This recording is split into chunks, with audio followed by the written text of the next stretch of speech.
Good morning, welcome to Headline Focus here live on Core Politics with me, Rob Double. It is start of the week, Monday the 11th of June 2018. Let's have a look at what's making the political headlines this week. So to start off with, Brexit is going to be dominating the next 5 days, or particularly 2 days of the 5 days this week, as 2 days of debate and votes are about to get underway regarding the EU withdrawal bill. This is, of course, the key piece of legislation in the UK, which is going to signal Brexit, the UK leaving the European Union.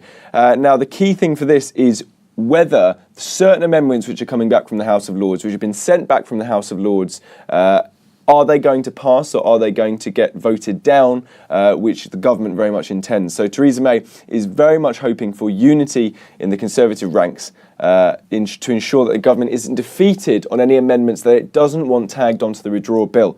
Now, Theresa May, the Prime Minister, is due to be giving a speech this evening to the 1922 Tory committee, which is the key influential Conservative committee of MPs, in which MPs are members of, to hope for unity, to plead for unity from her MPs, that despite their views on Brexit, they at least get behind the government and ensure that the government don't have things tagged on to what they have to do in the Brexit negotiations, and that they can maintain, as the government line is, a strong negotiating position without any compromises through these amendments. Now, the government wants to overturn 14 of the 15 House of Lords amendments. 15 amendments came back from the House of Lords, very, very large number. That's a complete range from staying in the customs union, staying in the single market, to what is perhaps the most concerning one for the government in terms of the danger of them being defeated on it, which is the meaningful vote. That is Parliament being given the meaningful vote on the final deal when it comes back negotiated. And that vote can either see the government being able to agree or not agree to the terms. Now, if they do not agree, if the Parliament decides that the deal is not good enough,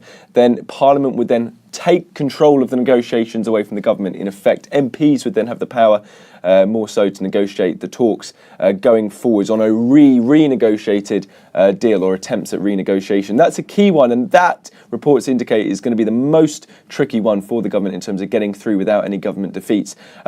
For the Conservatives, it's a lot of trouble. For the government, it's particularly concerning. Certainly a test of Theresa May's leadership and indeed the Conservative Party's willingness, or some MPs' willingness, to get behind the Brexit position of the government. For Labour, though, it's equally difficult because there are some amendments coming back from the House of Lords which are more tricky for them as well, particularly over the European Economic Area, the EEA. Now, there was an amendment in the House of Lords, which is coming back to the Commons, over basically tying the government to pursuing in the negotiations future EEA membership for the UK. Now, the EEA is the Norway-style option. It's basically staying in the single market post-Brexit but not being an EU member. Now, that is completely refuted by the government because staying in the single market means you're tied to the rules and regulations of the EU single market, predominantly the four freedoms, such as freedom of movement. So the Labour Party are not committed to membership of the EEA. They're not committed to staying in the single market. However, the recent Labour policy announcement was that they want to maintain access to the EEA, which is obviously subtly different, a little bit of a fudge, but it's gone down really badly amongst pro-Remain, pro-single market Labour MPs. And this is going to be the real fault line for the Labour Party going forwards into these votes, particularly on the EEA amendment. The Labour Party don't want their MPs to vote for continued EEA membership amendment in the Brexit withdrawal bill. How many Labour MPs will go against their party whip and vote for that, again, will be another test of Jeremy Corbyn's leadership as well. There's also 36 hours of Brexit campaigns across Westminster as well to look forward to within the next couple of days as well. So don't forget to have a look at that if you're passing through Downing Street or indeed the House of Commons as well. Next up, something Theresa May is going to be doing today regarding the G7. Now, you've probably heard of this if you've watched the international news feeds at all in the past 24 hours. It didn't go particularly well, certainly caused a lot of headlines, more so than any other G7 summit, I think, in history. But Theresa May is delivering her statement in the House of Commons at about 3:30 today on her verdict of what went on in the G7, specifically, of course, what President Donald Trump said and rather how the G7 ended in terms of the diplomacy and the agreements. Now, the main cause of all the friction was around President Donald Trump imposing tariffs on many of his allies from Canada to the EU over steel and aluminium. There was a big kick-up, big fuss between the Canadian Prime Minister Justin Trudeau and the US President Donald Trump over dairy tariffs and indeed tariffs put on US imports or exports to Canada. That was something Donald Trump was very, very keen to complain about. Now, the idea of them being stabbed in the back, that's many of the headlines. That's basically something quoted from Trump's economic advisor, Larry Kudlow, regarding Canadian Prime Minister Justin Trudeau. What he basically did is Trudeau, at the end of a press conference in the G7, criticised Donald Trump on his tariffs and indeed his position during the G7. And Donald Trump then subsequently said that Prime Minister Trudeau stabbed us in the back by criticising the tariffs at the end of summit press conference. The US refused to endorse the communique at the end, which the G7 leaders had tried to write up.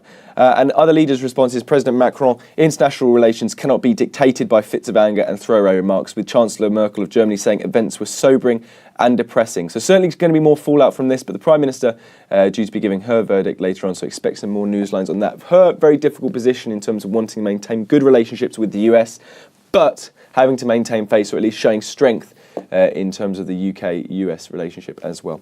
Finally, one more story. Jeremy Hunt, the Health Secretary, is saying today that doctors and nurses who make honest mistakes while treating patients should not face prosecution. Now, Jeremy Hunt has accepted a review into gross negligence in health, really saying that criminal proceedings should only apply in extreme cases of very poor performance regarding doctors and nurses. So doctors and nurses should not have to go through criminal proceedings unless there is a real significant case put forward to them. Now, these are recommendations put forward by a review which Jeremy Hunt called for by Professor Sir Norman Williams, who's a former president of the Royal College of Surgeons, and follows the case of Hadiza Bawa Garba, who was a trainee paediatrician, a junior doctor, who was convicted of gross negligence manslaughter over the death of 6-year-old Jack Adcock. Now, Miss Bawa Garba is currently in the process of a new appeal over that.